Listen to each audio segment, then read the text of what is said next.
Soybeans soar on shrinking stocks. Corn also gains on acreage cutbacks and stronger demand. Wheat prices stall, waiting for weather news.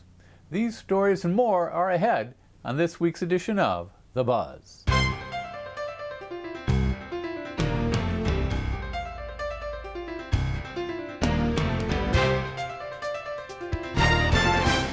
Both the grain market and college basketball season spent the winter waiting for this week. But the futures trade looks just exciting as the Final Four this week.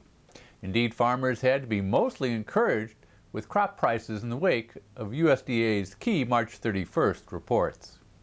Nowhere was that more true than with soybeans.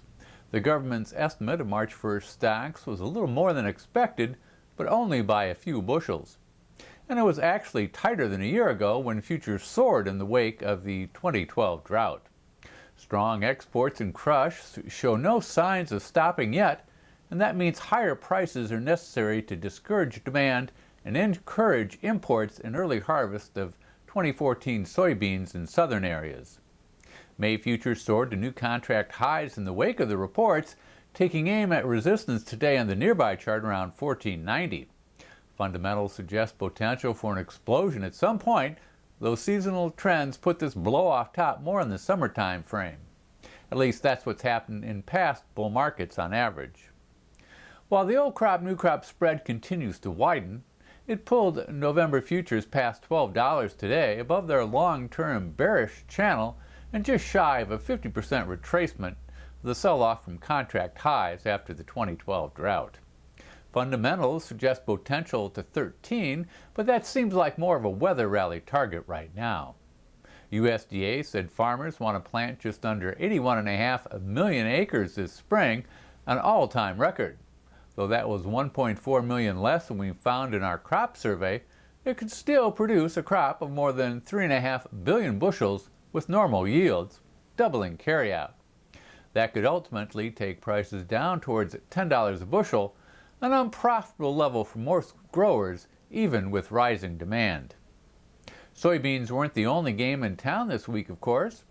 Old and new crop corn contracts topped $5 on bullish news from USDA. The government put March 1st corn stocks just over 7 billion bushels, suggesting feed usage during the winter was greater than expectations. The cold winter and record beef prices moved more cattle into feedlots, while more hogs were around too than anticipated. Other segments of demand look promising as well. Export shipments have begun to pick up as the shipping season begins to open up on the river system, and a surge in ethanol prices is keeping demand for the biofuel strong. Overall ending stocks look about 150 million bushels less as a result, though USDA may not be that aggressive in its report on April 11th. USDA had friendly news for new crop too. Planting intentions came in at 91.7 million, more than 1 million less than trade guesses, though in line with our recent survey. Still, with normal yields, corn production could hit 13.5 billion bushels again this year. That would outpace demand, ultimately taking prices lower. Good yields could pressure prices even more, another argument for locking in some price protection despite the more bullish look on the chart. Wheat was the odd man out in the wake of the reports. USDA's estimate of March 1st stocks just overall feed usage for the 2013 crop will be less than previous estimates, perhaps by a lot. That could boost carryout towards 600 million bushels come the start of the 2014 marketing year on June 1st. Overall wheat seedings for 2014 don't look like they'll change enough to make a difference either, as long as production holds up. That's a big if after another drop in wheat ratings this week. Key states updated condition reports for the end of the month. USDA starts its full nationwide reports again next Monday. But it looks like long-term drought and winter kill cut yield potential by 5 bushels per acre or more since the last nationwide crop progress report at the end of November. Still, even those losses don't look like a bracket buster. With wheat selling for in excess of $2 a bushel more than corn on the plains, not much will work into feed rations this year. Export potential depends on demand elsewhere. so far, there are no outright disasters looming.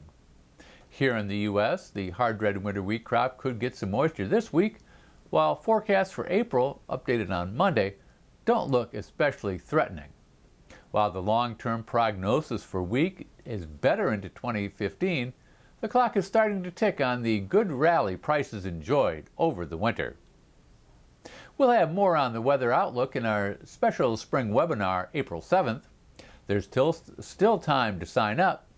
Visit farmfutures.com for more details. I'll be back after the April 11th USDA reports with another edition of The Buzz. We'll have to have more margin now, there isn't any doubt. So you better dash with the load.